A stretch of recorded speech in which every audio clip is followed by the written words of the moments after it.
মৰমৰ ছাত্ৰ-ছাত্ৰীসকল, আজি আমি অসমীয়া ব্যাকৰণৰ কাল আৰু ইয়াৰ প্ৰকাৰসমূহৰ বিষয়ে আলোচনা কৰিম। কালৰ অৰ্থ হৈছে সময়। যি সময়ত ক্ৰিয়া এটা সম্পাদন হয় তাকে সেই ক্ৰিয়াৰ কাল বোলে। চমুকৈ ক'বলৈ গ'লে ক্ৰিয়াৰ সময়কে কাল বোলে। কাল তিনিবিধ: বৰ্তমান কাল, অতীত বা ভূতকাল আৰু ভৱিষ্যৎকাল।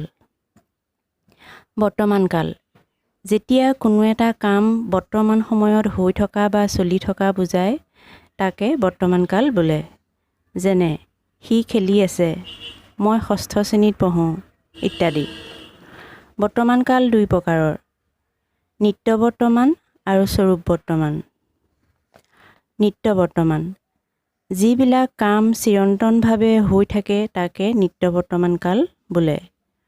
যেনে, সূৰ্য পূবফালে উদয় হয়, গৰুৱে ঘাঁহ খায় ইত্যাদি।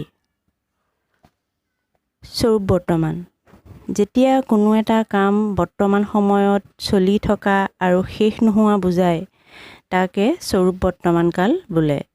যেনে, মই লিখি আছোঁ, ছোৱালীজনীয়ে গান গাই আছে ইত্যাদি। অতীত বা ভূতকাল: যেতিয়া কোনো এটা কাম বৰ্তমান সময়তকৈ আগতেই সম্পন্ন হৈ যোৱা বুজায় তাকে অতীতকাল বোলে। যেনে, মই ভাত খালোঁ, কেঁচুৱাটোৱে কান্দি আছিল ইত্যাদি। অতীত বা ভূতকাল তিনি প্ৰকাৰৰ: স্বৰূপ ভূত বা সাধাৰণ ভূত, অপূৰ্ণ ভূত বা নিত্য ভূত আৰু সাম্ভাব্য ভূতকাল। স্বৰূপ ভূতকাল: যি ক্ৰিয়াই মাত্ৰ অলপ আগতে কাৰ্য শেষ হোৱা বুজায় তাকে স্বৰূপ ভূতকাল বোলে। যেনে, মই ভাত খালোঁ, তোমালোকে সাধু পঢ়িলা ইত্যাদি।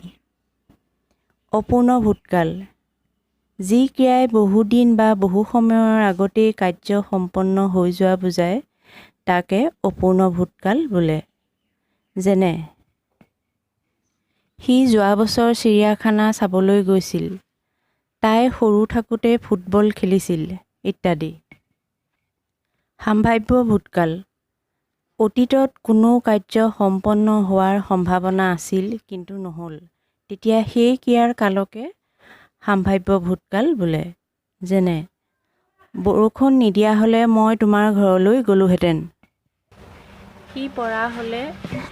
সি পৰা হ'লে অংকটো শিকাই দিলেহেঁতেন ইত্যাদি। ভৱিষ্যৎকাল: যেতিয়া কোনো এটা কাম আগলৈ বা ভৱিষ্যতে কৰা হ'ব বুলি বুজায় তাকে ভৱিষ্যৎকাল বোলে।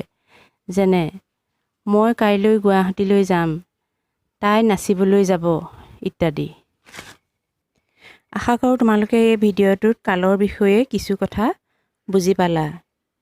গতিকে ভিডিঅ'টো লাইক কৰিবা, কমেণ্ট কৰিবা আৰু এনেকুৱা ধৰণৰ আৰু নতুন নতুন ভিডিঅ' পাবৰ বাবে চেনেলটো ছাবস্ক্ৰাইব কৰি দিবা। ধন্যবাদ।